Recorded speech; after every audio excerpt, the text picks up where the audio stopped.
Hello viewers. एडुसी classes में आप लोगों का स्वागत है। चलिए हम लोग आज के इस सीरीज को आगे बढ़ाते हुए अगले टॉपिक को पढ़ते हैं।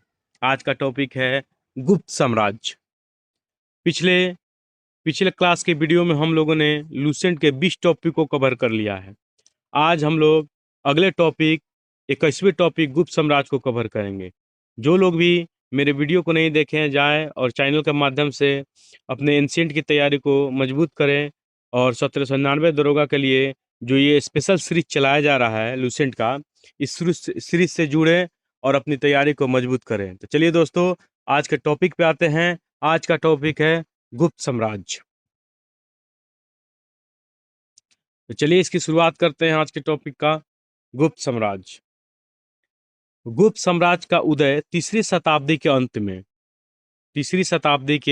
अंत में प्रयाग के निकट कौशाम्बी में हुआ।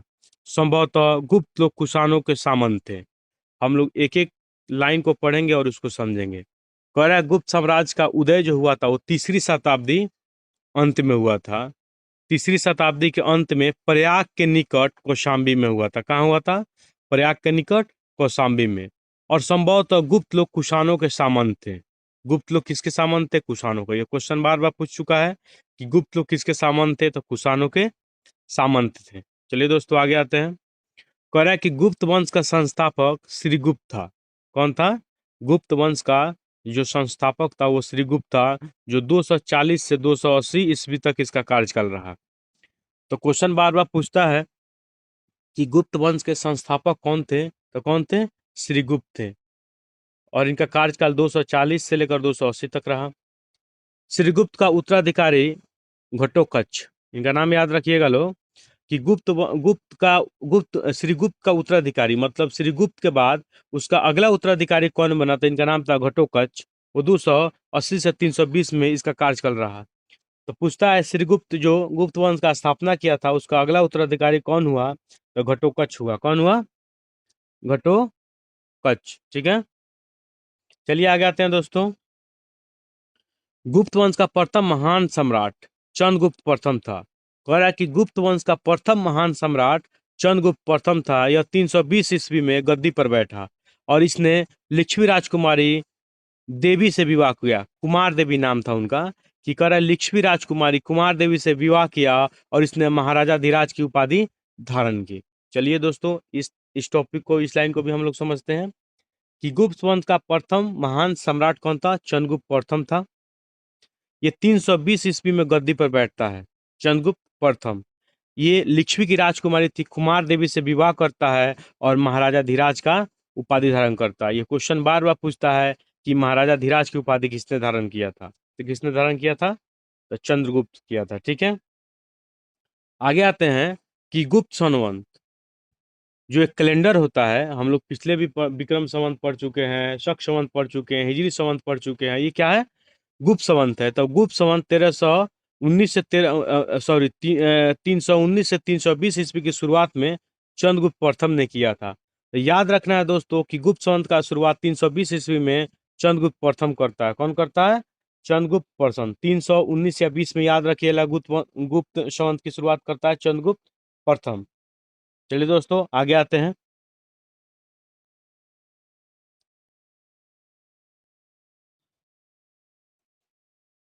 कि गुप्त प्रथम का उत्तराधिकारी समुद्रगुप्त हुआ। गुप्त प्रथम का उत्तराधिकारी कौन हुआ? तो समुद्रगुप्त हुआ, जो 335 ईस्वी में राजगद्दी पर बैठा। इसने आर्यवर्त के 9 शासकों और दक्षिणावर्त के 12 शासकों को पराजित किया। इन्हीं विजयों के कारण इसे भारत का नेपोलियन कहा जाता है। इसने अश्वमेध कर्ता, विक्रमांक एवं परम भागवत की उपाधि धारण की। इसे कविराज भी कहा जाता है। चलिए दोस्तों, इस लाइन को फिर से हम लोग समझते हैं और इसको याद कर लीजिएगा लोग, यहाँ से बार बार क्वेश्चन पूछे जाते हैं। कह रहा है कि चंद्रगुप्त प्रथम का जो उत्तराधिकारी हुआ उस समुद्रगुप्त हुआ। कौन हुआ? समुद्रगुप्त। ये गद्दी पर कब बैठता है? तो 335 ईस्वी में गद्दी पर बैठता है। ये कह रहा है कि आर्यवर्त के 9 शासक, कितने शासक? आर्यवर्त के 9 शासकों और दक्षिणावर्त के 12 शासकों को क्या किया? पराजित किया समुद्रगुप्त। और इन्हीं 9 आर्यवर्त शासकों को और 12 दक्षिणावर्त के शासकों को पराजित करने के कारण इसे क्या कहा जाता है? भारत का नेपोलियन कहा जाता है। क्या कहा जाता है? भारत का नेपोलियन कहा जाता है। इसने ये समुद्रगुप्त ने अश्वमेधकर्ता, विक्रमांक एवं परम भागवत की उपाधि धारण किया। ये कौन कौन सा उपाधि धारण करता है? तो अश्वमेधकर्ता, विक्रमांक एवं परम भागवत का उपाधि धारण करता है। इसे कविराज भी कहा जाता है। ये क्वेश्चन बार बार पूछ चुका है एग्जाम में। कविराज का उपाधि किसने लिया था? तो चंद्रगुप्त प्रथम। कविराज किसे कहा जाता है? तो चंद्रगुप्त प्रथम को कहा जाता है। चलिए दोस्तों आगे आते हैं, इसको याद रखिएगा लोग कि आर्यवर्त के 9 शासक और दक्षिणावर्त के 12 शासकों को पराजित करने के कारण ही इसे भारत का नेपोलियन कहा जाता है। इसे अश्वमेधकर्ता कहा जाता है, इसे विक्रमांक कहा जाता है, इसको परम भागवत की उपाधि सब धारण किया था। ठीक है, और कविराज के रूप में भी इसको जाना जाता है। चलिए दोस्तों आगे आते हैं। कह रहा है समुद्रगुप्त विष्णु का उपासक था। समुद्रगुप्त किसका उपासक था? तो विष्णु का उपासक था। आप लोग याद रखिएगा, समुद्रगुप्त किसका उपासक था? तो ये विष्णु का उपासक था। कह रहा है कि समुद्रगुप्त संगीत प्रेमी था। जो समुद्रगुप्त था ये संगीत प्रेमी था। ऐसा अनुमान उसके सिक्कों पर उसे बीना वादन करते हुए दिखाए जाने से लगाया जाता है। देखिए समुद्रगुप्त का एक सिक्कों पर क्या करता था? बीना वादक करते हुए दिखाया गया, इसीलिए ऐसा माना जाता है कि समुद्रगुप्त संगीत प्रेमी हुआ करता था। क्या क्वेश्चन ये भी पूछता है कि सिक्कों पर बिना वादन करते हुए किसको दिखाया गया है? तो समुद्रगुप्त को दिखाया गया है। तो आप लोग समुद्रगुप्त संगीत प्रेमी था, याद रखिएगा लोग, इसके सिक्कों पर उसे बिना वादन करते हुए दिखाया गया है। आगे आते हैं कि समुद्रगुप्त का दरबारी कवि हरिसेन था, जिसने इलाहाबाद प्रस्ती लेख की रचना की। देखिए कितना इंपॉर्टेंट है, कितना बार पूछता है। इलाहाबाद प्रस्ती लेख की रचना किसने किया था? हरिसेन किया। और हरिसेन किसका दरबारी कवि था? ये समुद्रगुप्त का दरबारी कवि था। ये बार बार क्वेश्चन पूछता है कि हरिसेन किसका दरबारी कवि था और हरिसेन ने कौन सा लेख की तो इलाहाबाद प्रस्ती लेख की रचना किया था। कौन? हरिसेन। ये समुद्रगुप्त का दरबारी कवि था। क्या था? समुद्रगुप्त का दरबारी कवि था। चलिए दोस्तों आगे आते हैं। एक चीनी स्रोत के अनुसार श्रीलंका के राजा मेघवर्मन ने गया जी में बुद्ध का मंदिर बनवाने की अनुमति प्राप्त करने के लिए समुद्रगुप्त के पास दूत भेजा था। चलिए इसको भी हम लोग समझते हैं। कह रहा है क्या कि एक चीनी स्रोत के अनुसार श्रीलंका के राजा उस समय कौन था? मेघवर्मन ने गया जी, देखिए अभी यहाँ पर भी समझ लीजिए, गया का नाम बदल के गया जी कर दिया गया है। नया नाम इसका क्या कर दिया गया है? गया जी कर दिया गया है। ये हम लोग न्यू लूसेंट पढ़ रहे हैं, 2025 का अपडेट लूसेंट है। तो जो लोग भी अपडेट लूसेंट नहीं लिए हैं उसको जाकर लेकर ले लीजिए, ताकि बहुत सारी चीजें ऐड कर देता है। जैसे गया से गया जी नाम यहाँ बदल गया था, यहाँ पे अपडेट कर दिया है। तो आप लोग भी नए लूसेंट को लेकर पढ़ सकते हैं, नहीं तो फिर मेरे वीडियो के माध्यम से आप लोग तो देख ही रहे हैं। तो कह रहा हूँ वहीं, एक चीनी स्रोत के अनुसार श्रीलंका के राजा मेघवर्मन ने गया जी में बुद्ध का मंदिर बनवाने की अनुमति प्राप्त करने के लिए समुद्रगुप्त के पास क्या भेजा था? अपना एक दूत भेजा था। इससे परमिशन लेने के लिए अपना दूत भेजा था और बोला था कि जाओ, मतलब समुद्रगुप्त के दरबार में दूत भेजा था। किसके लिए? बुद्ध का मंदिर बनवाने के लिए गया जी में। ठीक है, श्रीलंका का राजा था मेघवर्मन ने गया जी में, याद रखिएगा लो। चलिए दोस्तों आगे आते हैं कि परम भागवत की उपाधि, चलिए इसको भी समझते हैं, जो समुद्रगुप्त लिया था। कह रहा परम परम भागवत की उपाधि धारण करने वाला प्रथम गुप्त शासक समुद्रगुप्त था। और गया एवं नालंदा से मिले 2 ताम्र लेख में समुद्रगुप्त को परम भागवत कहा गया है। देखिए दोस्तों इसको याद रखिएगा लोग। कह रहा है कि परम भागवत की उपाधि धारण करने वाला प्रथम अगर गुप्त शासक था, कौन था? तो समुद्रगुप्त था। और ये कैसे पता चलता है? तो गया और नालंदा 2 जिले याद रखिएगा लोग। गया और नालंदा में मिले 2 ताम्र लेख के अनुसार समुद्रगुप्त को परम भागवत कहा गया है। क्या कहा गया? समुद्रगुप्त को परम भागवत कहा गया है। चलिए दोस्तों आगे आते हैं। समुद्रगुप्त का उत्तराधिकारी चंद्रगुप्त द्वितीय हुआ। समुद्रगुप्त का उत्तराधिकारी कौन हुआ? तो चंद्रगुप्त द्वितीय हुआ, जो 380 ईस्वी में राजगद्दी पर बैठा। इसके समय में चीनी बौद्ध यात्री फाहियान आया था। तो कितना बार क्वेश्चन पूछता है कि चंद्रगुप्त द्वितीय के समय में कौन चीनी यात्री आया था? तो फाहियान आया था। ये कितना बार क्वेश्चन पूछता है? तो याद रखिएगा लोग, फाहियान चंद्रगुप्त द्वितीय के समय में आया था।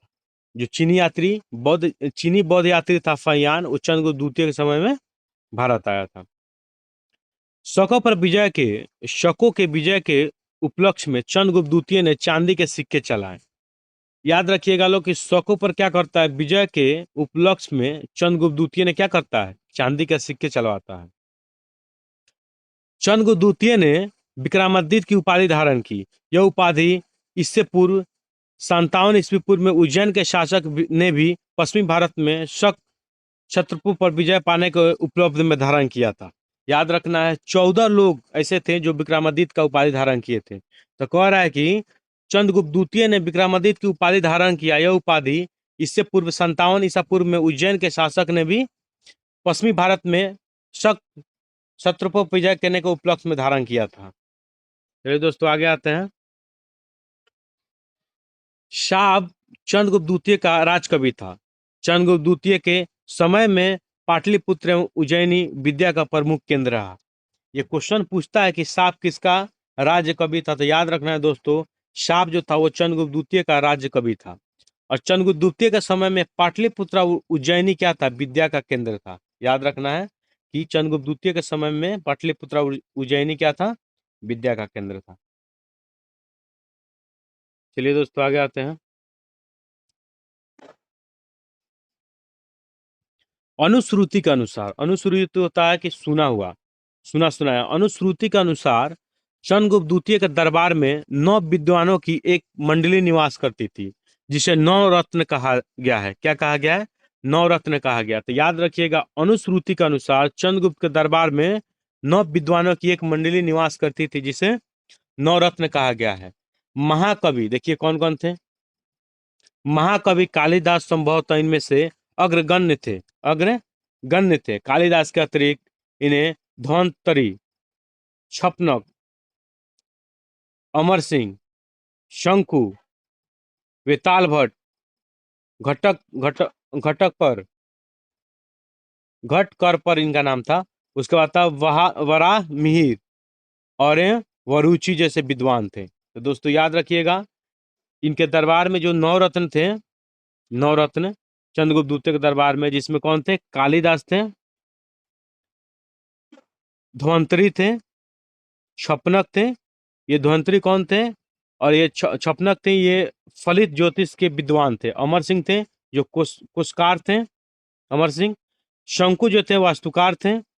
वेताल भट्ट और घटक घटकरपन इनका नाम याद, सॉरी, घटकरपन। उसके बाद वहार मीर खगोल वैज्ञानिक थे, बार बार इनको वहार मीर के बारे में पूछता है।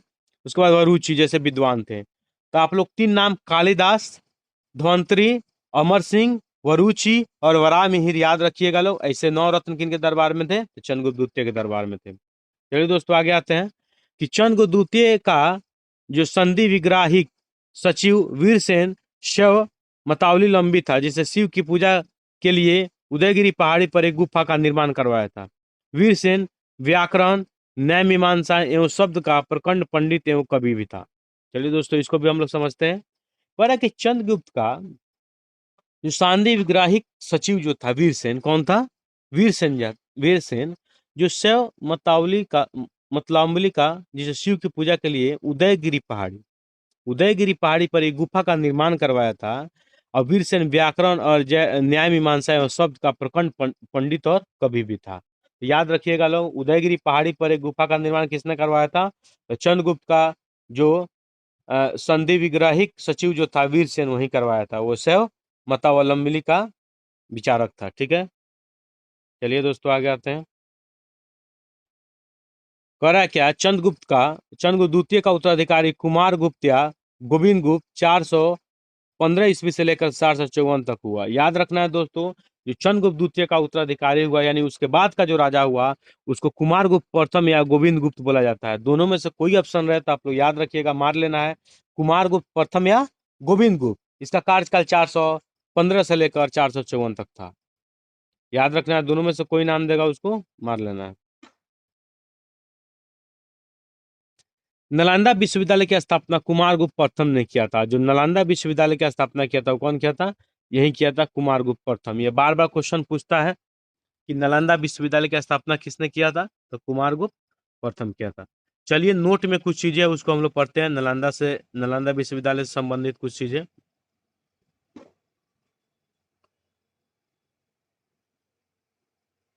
कह रहा है कि नालंदा का मठीय विश्वविद्यालय एक महाविहार है। क्या है? महाविहार है, क्योंकि यह विभिन्न आकारों के अनेक मठों का संकुलन है। नालंदा के बारे में अधिकांश जानकारी चीनी यात्री त्रिवेंग के अभिलेखों पर आधारित है। इसके अभिलेखों पर आधारित है। इसमें कहा गया कि एक मठ की नींव कुमारगुप्त प्रथम द्वारा 5वीं शताब्दी में डाला गया था। ये दोस्तों याद रखिएगा, 5वीं शताब्दी में। और यह निर्माण कार्य परवर्ती सम्राटों के शासनकाल पे भी चलता रहा, जिन्होंने इस विलक्षण विश्वविद्यालय का कार्य संपन्न किया। इस बात से प्रमाण मिलते हैं कि बौद्ध धर्म के सभी 3 संप्रदाय कौन कौन, थेरवाद, महायान और वज्रयान के सिद्धांत यहाँ पर पढ़ाए जाते थे। चीन, कौन कौन जगह याद रखिएगा लोग, चीन, तिब्बत, श्रीलंका, थाईलैंड, वर्मा और अनेक देशों में बौद्ध भिक्षु बौद्ध धर्म के शिक्षा के लिए क्या करते थे? बौद्ध धर्म की शिक्षा प्राप्त करने के लिए नालंदा उनके आसपास इस बोध गया एवं कुकिहार आदि केंद्रों पर आते थे। तो दोस्तों याद रखना है चीजें, इसको याद रखना है कि चीनी यात्री त्रिवेंग के अभिलेखों, क्या चीनी यात्री त्रिवेंग के अभिलेखों पर आधारित है। ये कौन बनाया था? कुमारगुप्त बनाया था, 5वीं शताब्दी में नींव डाला था। एक मठ के रूप में क्या कुमारगुप्त प्रथम क्या कहला था? नींव डाला था। इसमें सभी 3 संप्रदाय कौन कौन, थेरवाद, महायान, वज्रयान के सिद्धांतों को भी पढ़ाया जाता था। यहाँ से चीन की यात्री, तिब्बत के लोग, श्रीलंका, थाईलैंड, वर्मा अनेक देशों के लोग यहाँ बौद्ध भिक्षु धर्म का शिक्षा प्राप्त करने के लिए नालंदा में क्या करते थे? आते थे। ठीक है। और नालंदा के आसपास इस जैसे बोध गया और कुकिहार आदि केंद्रों पर आते थे। चलिए दोस्तों आगे आते हैं।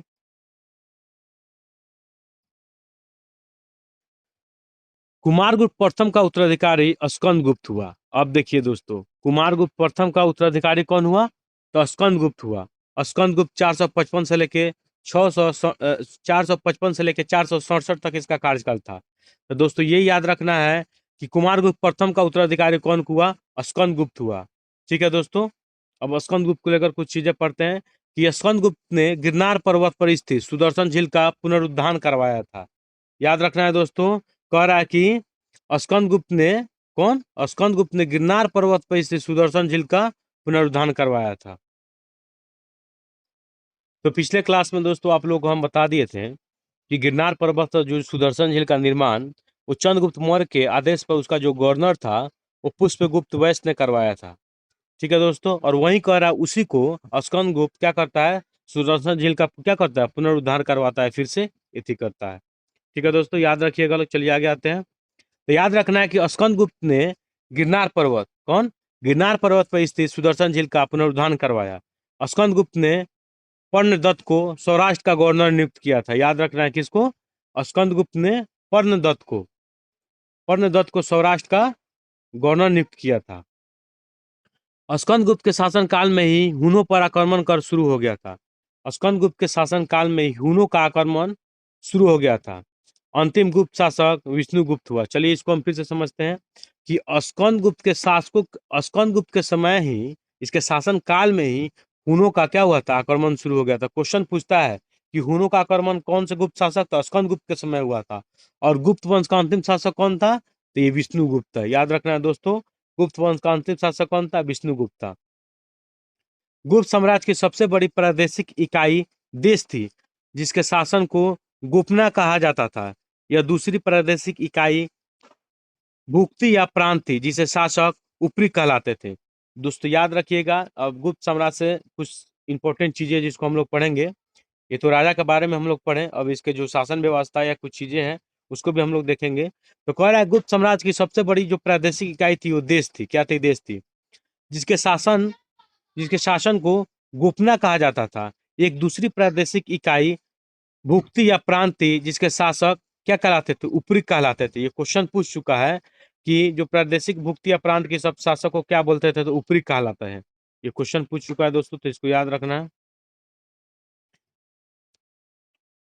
भुक्ति के नीचे विषय या जिला नामक प्रशासनिक इकाई होती थी, जिसे प्रमुख विषयपति कहते हैं। देखिए दोस्तों, पहले देश, भुक्ति या प्रांत या भुक्ति के नीचे क्या था? विषय था, और विषय या जिला हुआ करता था। ठीक है, और जिला जो प्रशासनिक इकाई होती थी जिसका प्रमुख क्या होता था? विषय पति कहलाता था। पुलिस विभाग के साधारण कर्मचारियों को चाट या भाट कहा जाता था। पुलिस विभाग का मुख्य अधिकारी दंडपाशिक कहलाता था। याद रखना है दोस्तों कि पुलिस विभाग के साधारण कर्मचारियों को चाट या भाट कहा जाता था। क्या कहा जाता था? पुलिस विभाग के साधारण कर्मचारियों को चाट या भाट कहा जाता था, और पुलिस विभाग के जो मुख्य अधिकारी हुआ करता था उसको दंडपाशिक कहलाता था। क्या कहलाता था? दंडपाशिक कहलाता था। प्रशासन की सबसे छोटी इकाई ग्राम थी। ग्राम का प्रशासन ग्राम सभा द्वारा संचालित होती थी। ग्राम सभा का मुखिया ग्रामीण कहलाता था एवं अन्य सदस्य महत्तर कहलाते थे। देखिए दोस्तों, जो ग्राम लेवल पे अभी का बात हो रहा है, अभी का जो होता है उसी समय समझ लीजिए, उस तरह से तुलना कीजिए कि कह रहा है कि अभी का ग्राम सभा का जो होता है मुखिया उस समय ग्रामीण कहलाता था। क्या कहलाता था? ग्रामीण कहलाता था। और उसके जो अन्य सदस्य होते थे उसको महत्तर कहलाते थे। क्या कहलाते थे? महत्तर कहलाते थे। इसको याद रखिएगा लोग।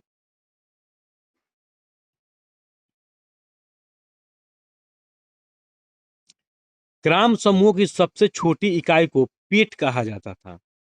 पेट। पर ग्राम समूहों की सबसे छोटी इकाई को क्या बोलते थे? पेट कहा जाता था। याद रखना है दोस्तों, सबसे छोटी इकाई को पेट कहा जाता था। पेट। गुप्त शासक गुप्त शासक कुमार गुप्त के दामोदरपुर ताम्रपत्र में भूमि बिक्री का संबंधी अधिकारियों के क्रियाकलापों का उल्लेख किया गया है। कह रहा है कि जो गुप्त शासक कुमार गुप्त था उसके दामोदरपुर ताम्र लेख, याद रखिएगा लोग, दामोदरपुर ताम्रपत्र लेख में भूमि बिक्री संबंधी अधिकारियों के क्रियाकलापों का उल्लेख किया गया है। जो भूमि बिक्री संबंधी अधिकारियों के क्रियाकलापों का उल्लेख किया गया है। कौन सा?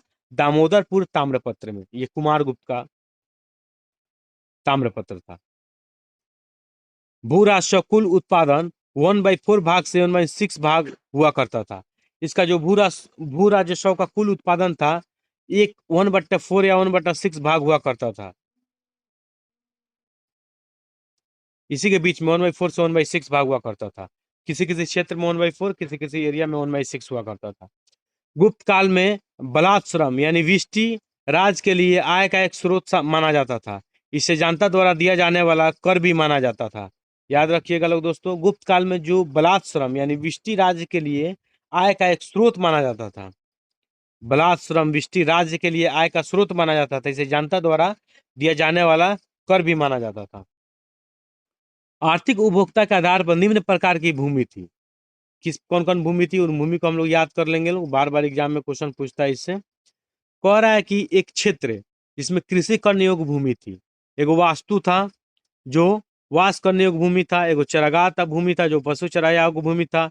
एगो सील था जो ऐसी भूमि जो जोतने योग्य नहीं होती थी। एगो अपरहत भूमि था जैसी भूमि जो जंगली होती थी। देखिए दोस्तों, इसको हम लोग कैसे याद करते हैं? कह रहा है कि क्षेत्र, एक ऐसा क्षेत्र जो कृषि योग्य भूमि था। तो बोला जाता है ना, फलना क्षेत्र में ज्यादा कृषि होती है। तो क्षेत्र जहाँ पे कृषि योग्य भूमि थी। वास्तु मतलब कोई वस्तु वहां वास करने योग्य भूमि हो। वस्तु मतलब वहां वास करने योग्य भूमि हो, वो भूमि जहाँ पे लोग रहते थे। चरागाह भूमि से तो आप लोग पकड़ में आ जाएगा, पशुओं के चरा योग्य भूमि। सील भूमि, देखिए ना, कहा जाता है कि इसको सील कर दो खेत को चारों तरफ से और कोई इसको जोत ना पाए, ऐसे याद रखिएगा लोग। तो सील भूमि ऐसी भूमि को जो जोतने योग्य नहीं होती थी, चारों तरफ से घेर दिया जाता था, उसको नहीं जोता जाता। अपरहत भूमि ऐसी भूमि जो जंगली होती थी। अपरहत, जैसे नहीं लग रहा कि अपरिचित जैसे टाइप का, अपरहत ऐसी भूमि जो जंगली होती थी। दोस्तों ऐसे याद रखना है। चलिए दोस्तों आगे आते हैं। कह रहा है कि सिंचाई के लिए रहट या घंटी यंत्र का प्रयोग होता था। देख लीजिए, गुप्त काल में सिंचाई जो किया जाता था उसके लिए रहट रहट या घंटी यंत्र का प्रयोग किया जाता था। ये बार बार क्वेश्चन पूछता है कि गुप्त काल में सिंचाई के लिए किसका प्रयोग किया जाता था? तो रहट या घंटी यंत्र आप लोग याद रखिएगा। श्रेणी के प्रधान को श्रेष्ठक कहा जाता था। श्रेणी को प्रधान को क्या कहा जाता था? श्रेष्ठक कहा जाता था। गुप्त काल में उज्जैन सर्वाधिक महत्वपूर्ण व्यापारिक केंद्र था। क्वेश्चन बार बार क्वेश्चन पूछता है कि गुप्त काल में सबसे व्यापारिक केंद्र कौन था? तो उज्जैन था। कौन था? उज्जैन था। दोस्तों याद रखना है, उज्जैन को व्यापारिक केंद्र सबसे कौन था? उज्जैन था। इसको याद रखना है। आगे आगे बढ़ते हैं कि गुप्त राजाओं ने सर्वाधिक स्वर्ण मुद्राएं जारी की। इनकी स्वर्ण मुद्राएं को अभिलेखों में दिनार कहा गया है। गुजरात के बाद गुप्त राजाओं ने बड़ी संख्या में चांदी के सिक्के जारी किए जो केवल स्थानीय लेन देन के लिए चलते थे। चलिए दोस्तों, इसको भी हम समझा देते हैं। कह रहा है कि जितने भी गुप्त राजा हुए वो सर्वाधिक स्वर्ण मुद्राएं गुप्त ही चलाया था। सर्वाधिक स्वर्ण मुद्रा बात बोलेगा तो गुप्त द्वारा चलाया गया था, गुप्तों के द्वारा। और बोलेगा कि इनके जो स्वर्ण मुद्रा उसको दिनार कहा जाता था। ये कैसे पता चला? तो उनके स्वर्ण मुद्रा को अभिलेखों में उनको क्या बोला गया? दिनार कहा गया। इससे पता चलता है कि उनके जो स्वर्ण मुद्रा थी वो दिनार कहलाती थी। गुजरात के बाद गुप्त राजाओं ने बड़ी संख्या में क्या किए? चांदी के सिक्के जारी किए, जो सिर्फ स्थानीय लेन देन के लिए थे। क्वेश्चन पूछता है गुप्त राजा ने स्थानीय लेन देन के लिए कौन सा सिक्के जारी किए थे? तो चांदी के सिक्के जारी किए थे स्थानीय लेन देन के लिए। ठीक है दोस्तों, चलिए आगे आते हैं। गुप्तकालीन प्रसिद्ध जो मंदिर है और कहाँ कहाँ पे है, चलिए इसको हम लोग याद करते हैं। तो एगो विष्णु मंदिर है। तो ये विष्णु मंदिर जो है मध्य प्रदेश के तिगुआ जगह पे है। तिगुआ जो जबलपुर में है वहीं पे है। तो विष्णु मंदिर मध्य प्रदेश। शिव मंदिर ये भी मध्य प्रदेश। कहाँ पे है? शिव जी को और विष्णु जी को मध्य प्रदेश में रखना है। ये भूमरा नगौदा जिला है जो मध्य प्रदेश में, वहीं पे। उसके बाद आते हैं पार्वती मंदिर। ये नैना कुठार है भी मध्य प्रदेश में। ठीक है दोस्तों, एगो शिव मंदिर है वो भी मध्य प्रदेश में है, जो खो नागौर मध्य प्रदेश में। दो गो शिव मंदिर है, दोनों अलग अलग जिला में, तो मध्य प्रदेश में याद रखना है। अब चलिए दोस्तों, उत्तर प्रदेश में दो गो मंदिर है जो गुप्तकालीन मंदिर है। एगो दशावतार मंदिर जो उत्तर प्रदेश के ललितपुर देवगढ़ में है, और एगो लक्ष्मण मंदिर जो ईंटों का निर्मित है, ये भीतर गांव कानपुर यूपी में है। चलिए दोस्तों, इसको कैसे याद करते हैं? विष्णु जी को, शिव जी को और पार्वती जी को, देखिए याद रखिएगा लोग, विष्णु जी को, शिव जी को और पार्वती जी को। विष्णु भगवान, शिव भगवान और पार्वती भगवान को कहाँ पे रखना है? तो मध्य प्रदेश में रखना है।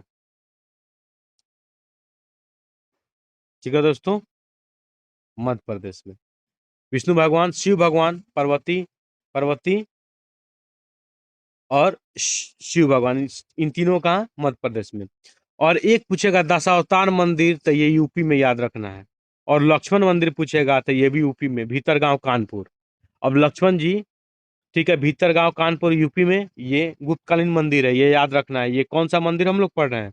ये गुप्तकालीन मंदिर हम लोग पढ़ रहे हैं। ठीक है दोस्तों, तो विष्णु मंदिर, शिव मंदिर, पार्वती मंदिर या शिव सब बोलेगा तो एमपी में, और दशावतार मंदिर और लक्ष्मण मंदिर बोलेगा तो यूपी में। चलिए दोस्तों आगे आते हैं। आई होप कि आप लोगों को याद हो गया होगा। कायस्थों का सर्वप्रथम वर्णन याज्ञवल्क्य स्मृति में मिलता है।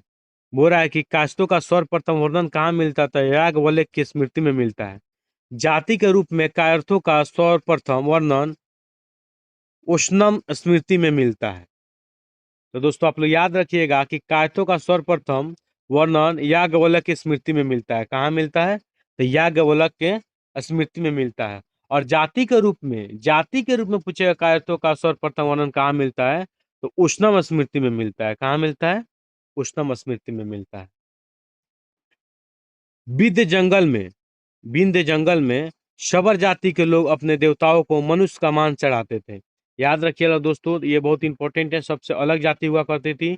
तो विंध्य के जो जंगल है, विंध्य वाला एरिया, विंध्य जंगल में जो शबर जाति हुआ करती थी, कौन? शबर, याद रखिएगा लोग, सबर नहीं होता था, इसीलिए क्या करते थे?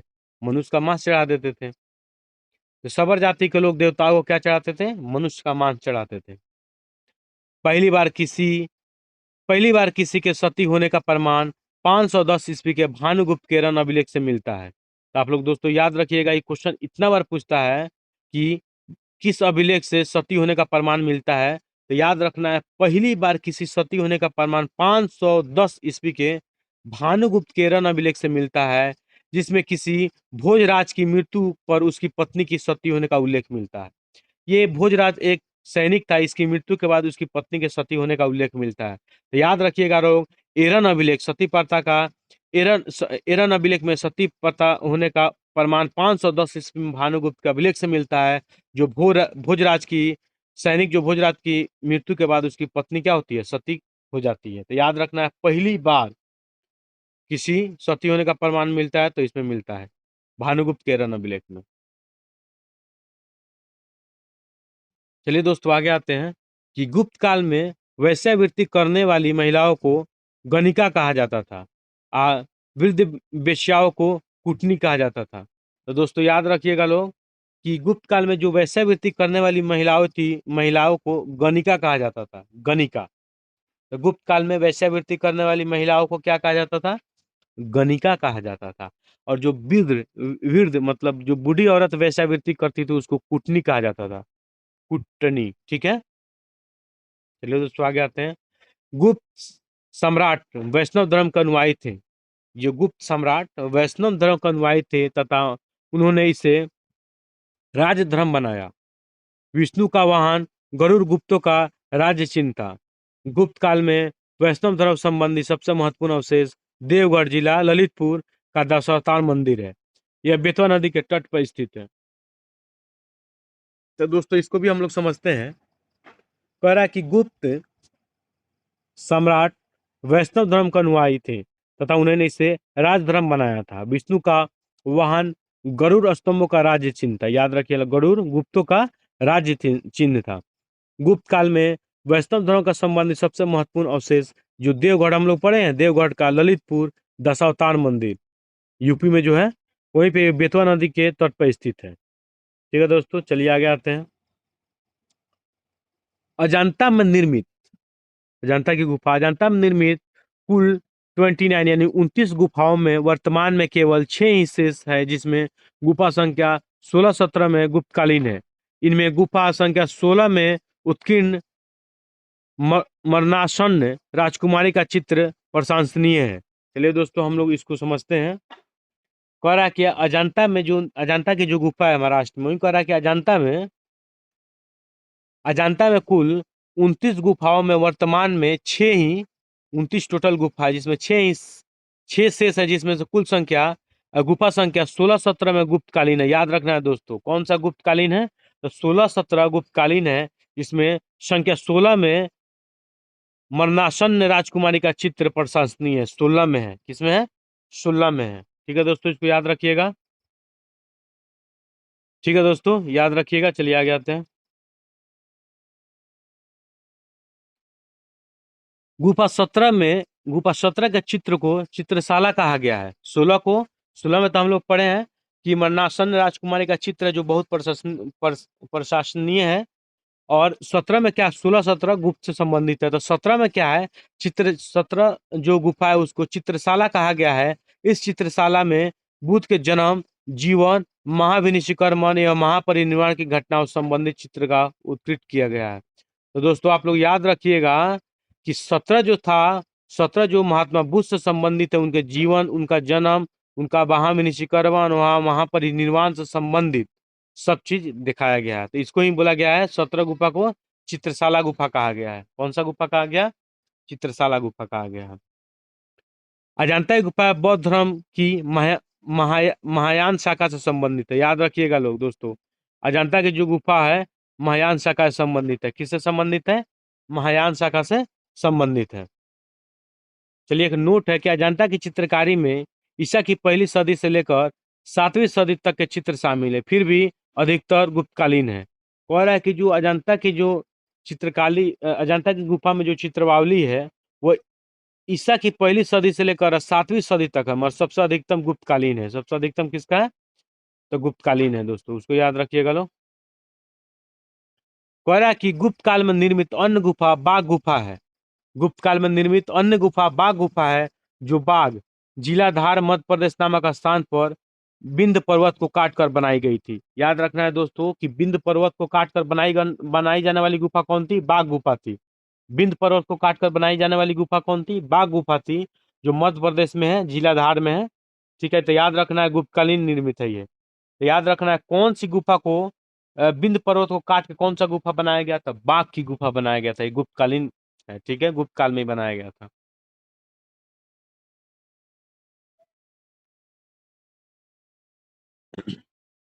चलिए दोस्तों आगे आते हैं। कह रहा है गुप्त काल में विष्णु शर्मा द्वारा लिखित पंचतंत्र संस्कृत में लिखा गया, जो संसार का सर्वाधिक प्रचलित ग्रंथ माना जाता है। बाइबिल के बाद इसका दूसरा है। इसे 5 भागों में बांटा गया है। मित्रभेद, मित्रलाभ, संधि विग्रह, लब्ध परनाश, उसके बाद अपरिछकारित्व।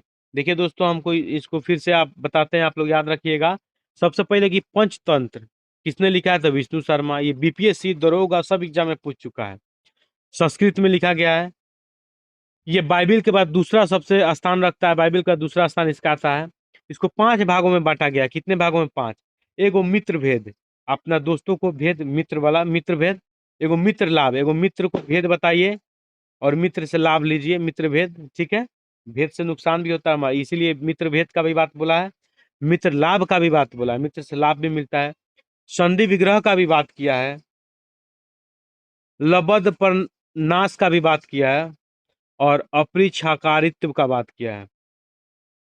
ठीक है दोस्तों, तो याद रखिएगा लोग, इसके 5 भागों में बांटा गया। आर्यभट्ट ने आर्यभट्टिया में हो सूर्य सिद्धांत नामक ग्रंथ लिखे। कह रहा है आर्यभट्ट ने आर्यभट्टिया में सूर्य सिद्धांत नामक ग्रंथ लिखे। उसने सूर्य ग्रहण एवं चंद्र ग्रहण को वास्तविक कारण बताया। आर्यभट्ट पहला भारतीय नक्षत्र वैज्ञानिक थे जिन्होंने घोषणा किया पृथ्वी अपनी धुरी पर घूमती है। दोस्तों ये बार बार क्वेश्चन पूछ चुका है, तो आप लोग याद रखिएगा कि आर्यभट्टियम किसने लिखा था? आर्यभट्ट लिखा। या सूर्य सिद्धांत नामक ग्रंथ किसने लिखा? तो भी आर्यभट्ट लिखे। और इन्होंने ने सूर्य ग्रहण और चंद्र ग्रहण के बारे में बताया था। ये पहले भारतीय नक्षत्र वैज्ञानिक थे जिन्होंने बताया था कि पृथ्वी अपनी धुरी पर घूमती है। ये कौन बताए थे? आर्यभट्ट बताए थे। वराहमिहिर ने बृहत संहिता, पंच सिद्धांत, बृहजाक और लघु जातक की रचना की। ये क्वेश्चन दोस्तों बार बार यहाँ से क्वेश्चन पूछे जाते हैं, आप लोग इसका नाम याद रखिएगा। कह रहा है कि वराहमिहिर द्वारा जो लिखित कौन कौन पुस्तक है इनका? बृहत संहिता। ये बार बार क्वेश्चन पूछता है कि बृहत संहिता किसके द्वारा लिखा गया? तो वह वराहमिहिर के द्वारा। या पंच सिद्धांत बृहजाक किसने लिखा है? पंच सिद्धांत बृहजाक किसने लिखा? तो वराहमिहिर लिखा है। या लघु जातक किसने लिखा है? तो वराहमिहिर लिखे हैं। कह रहा है कि बृहत संहिता में नक्षत्र विद्या, वनस्पति शास्त्र, प्राकृतिक इतिहास और भौतिक भूगोल के विषयों पर चर्चा किया गया है। याद रखना है दोस्तों, जो बृहत संहिता वराहमिहिर लिखे उसमें नक्षत्र विद्या, वनस्पति शास्त्र और प्राकृतिक इतिहास और भौतिक भूगोल के विषय में भी चर्चा लिखा गया है उसमें।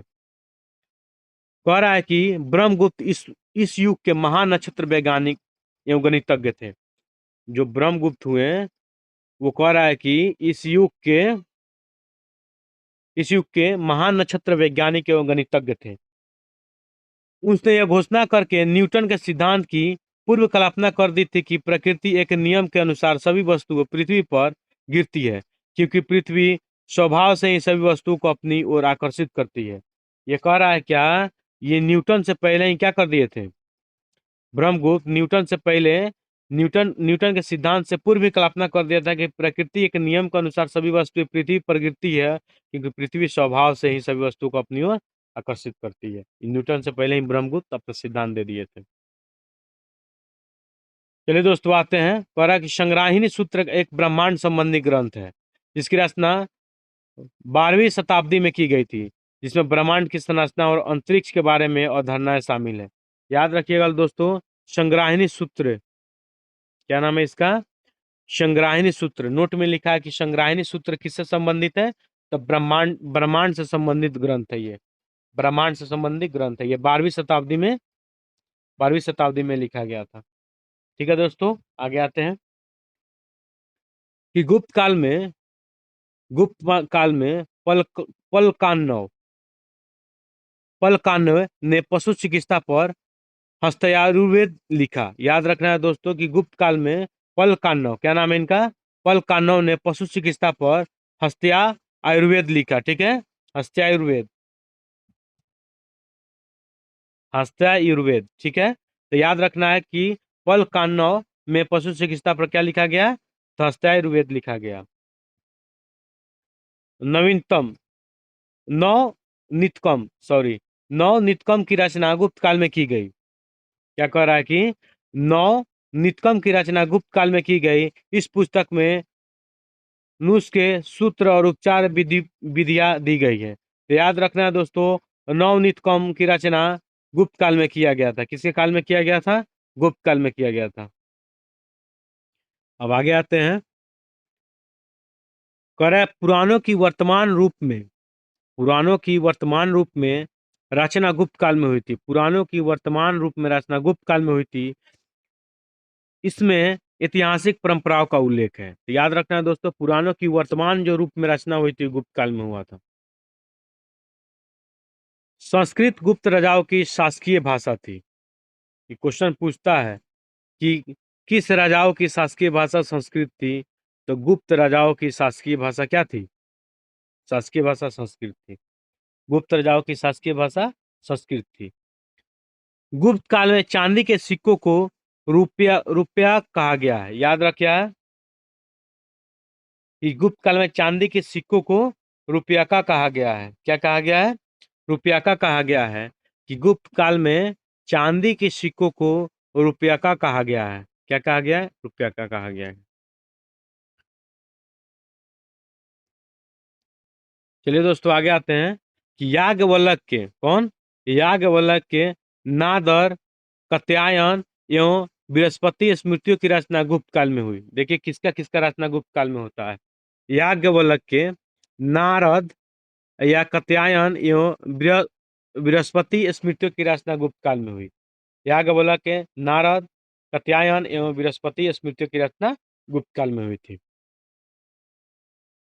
मंदिर बनाने की कला का जन्म गुप्त काल में ही हुआ। मंदिर बनाने की कला किस काल में? तो गुप्त काल में। मंदिर बनाने की कला का जन्म गुप्त काल में हुआ। याद रखना है दोस्तों, मंदिर बनाने की जो परंपरा की शुरुआत होती है वो गुप्त काल से ही शुरू होती है। त्रिमूर्ति की अवधारणा का विकास गुप्त काल में हुआ। त्रिमूर्ति त्रिमूर्ति अवधारणा का विकास भी गुप्त काल में हुआ। गुप्त वंश के शासकों ने मंदिरों एवं ब्राह्मणों को सबसे अधिक ग्राम अनुदान दिया था। दोस्तों याद रखना कि ब्राह्मणों को सबसे अधिक ग्राम अनुदान किसने दिया था? तो गुप्त शासक दिए थे। कौन दिए थे? गुप्त शासक दिए थे। याद रखना है दोस्तों, त्रिमूर्ति का अवधारणा किस काल में शुरू हुआ था? तो ये भी गुप्त गुप्त काल में ही शुरू हुआ था।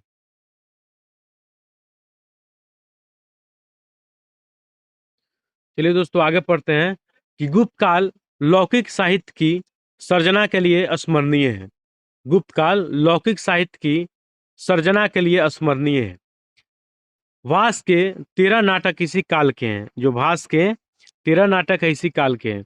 शूद्रक का लिखा नाटक मृच्छकटिकम या माटी की खिलौना गाड़ी, जिसमें निर्धन ब्राह्मण के साथ वेश्या का प्रेम वर्णित है, प्राचीन नाटकों में सर्वोत्कृष्ट माना जाता है। तो दोस्तों याद रखिएगा कि गुप्त काल लौकिक साहित्य की सर्जना के लिए स्मरणीय है। भास का जो जो भास है वो 13 नाटक इसी काल के हैं। शूद्रक द्वारा लिखा गया मृच्छकटिकम। मृच्छकटिकम किसके द्वारा लिखा गया? तो शूद्रक द्वारा मृच्छकटिकम या माटी का खिलौना गाड़ी। याद रखना है दोस्तों, माटी का खिलौना गाड़ी अगर पूछेगा तो ये किसके द्वारा? ये भी शूद्रक के द्वारा या मृच्छकटिकम शूद्रक के द्वारा। माटी का खिलौना गाड़ी जिसमें निर्धन ब्राह्मण, इसके पास धन नहीं था, उसके साथ वैश्या प्रेम वर्णित है, ये प्राचीन नाटकों में सर्वोत्कृष्ट माना जाता है। ठीक है दोस्तों, इसे याद रखिएगा। चलिए आगे आते हैं। करा कि देवी चंद्रगुप्त विशाखा दत्त की संस्कृत नाटक है। यह गुप्त राजा रामगुप्त की कहानी है, जो अपनी रानी ध्रुव देवी को एक शक आक्रमणकारी को सौंपने का फैसला करता है, लेकिन उसका छोटा भाई चंद्रगुप्त रानी के भेष में दुश्मन की शिविर में प्रवेश करता है और दुश्मन को मार डालता है। दोस्तों याद रखना है इसको, यहाँ से भी क्वेश्चन बहुत पूछे जाते हैं। कह रहा है क्या कि देवी चंद्रगुप्तम, ये दोस्तों याद रखना है कि देवी चंद्रगुप्तम किसका है? तो विशाखा दत्त का है। अब मुद्रा राक्ष भी किसका है? तो विशाखा दत्त का है। और इसका कौन है? तो देवी चंद्रगुप्तम ये संस्कृत नाटक है, ये विशाखा दत्त का है। ये गुप्त राजा रामगुप्त की कहानी है। रामगुप्त की कहानी, जो अपनी रानी ध्रुव देवी, कौन? ध्रुव देवी को एक शक आक्रमणकारी को क्या करता है? सौंपने का फैसला करता है, लेकिन उसका छोटा भाई जो होता है चंद्रगुप्त रानी ने, कौन? चंद्रगुप्त रानी के भेष में दुश्मन को, ये चंद्रगुप्त जो उसका भाई छोटा रहता है चंद्रगुप्त, तो रानी के भेष में दुश्मन में शिविर में घुस कर और दुश्मन को क्या करता है? मार देता है। रानी का भेष बदल के जाता है चंद्रगुप्त। ठीक है दोस्तों, चलिए आगे आइए।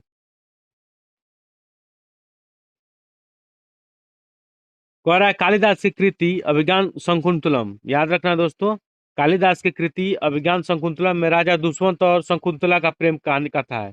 ये तीसरी भारतीय रचना है जिसका अनुवाद 1789 में यूरोपीय भाषाओं में हुआ था। ऐसी प्रथम एवं द्वितीय रचना है।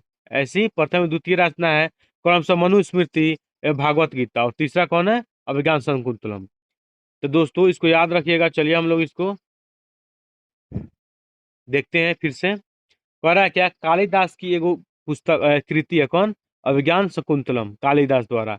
इसमें याद रखना है दुष्वंत और शकुंतला। दोस्तों ये बार बार क्वेश्चन पूछता है कि कालिदास के अभिज्ञान शकुंतलम किसकी प्रेम कहानी है? तो दुष्वंत और शकुंतला की, याद रखना है। ये तीसरी भारतीय रचना जिसका अनुवाद किया गया था 1789 में, फ्रांसीसी क्रांति के समय, समझ लीजिए। ऐसी प्रथम एवं द्वितीय रचना थी। एक मनुस्मृति हुआ था 1776 में, भागवत गीता हुआ था 1785 में, फिर 1789 में कौन होता है? तो अभिज्ञान शाकुंतलम कालिदास का पुस्तक होता है। चलिए दोस्तों आगे आते हैं, इसको याद रखिएगा लोग। सांस्कृतिक उपलब्धियों के कारण गुप्त काल को भारतीय इतिहास का स्वर्ण युग कहा गया है। क्वेश्चन पूछता है कि भारतीय इतिहास का स्वर्ण युग किसे कहा गया है? तो गुप्त काल को। ये सांस्कृतिक उपलब्धियों के कारण इसको भारतीय इतिहास का स्वर्ण युग कहा गया है। अब उसके बाद आते हैं, कह रहा है कि नगरों का कर्मिक पतन, नगरों का कर्मिक पतन गुप्त काल की महत्वपूर्ण विशेषता है। ये क्वेश्चन बार बार पूछ चुका कि नगरों का कर्मिक पतन किसके समय में शुरू हो गया था? तो गुप्त काल की प्रमुख विशेषता है नगरों का कर्मिक पतन। नगरों की कर्मिक पतन क्या है? मुख्य विशेषता है। तो यहाँ पे हम लोग का आज क्या हो गया? गुप्त साम्राज्य कंप्लीट हो गया। इसके अगले चैप्टर में हम लोग वाकाटक राजवंश को पढ़ेंगे। तो चलिए दोस्तों, आप लोग को जो चीज़ें याद नहीं हुआ, एक दो बार वीडियो को देखिएगा, रिकॉल कीजिएगा, चीज़ें याद हो जाएगी। तो आप लोग इसी तरह वीडियो कंटिन्यू देखते रहिए और मेरे चैनल को लाइक और सब्सक्राइब करना ना भूलिए। चलिए दोस्तों, हम लोग फिर से अगले वीडियो में मिलते हैं। तब तक अपना ख्याल रखें और अपनी तैयारी को मजबूत करते रहें और इसी तरह पढ़ते रहें। चलिए मिलते हैं अगले वीडियो में। जय हिंद।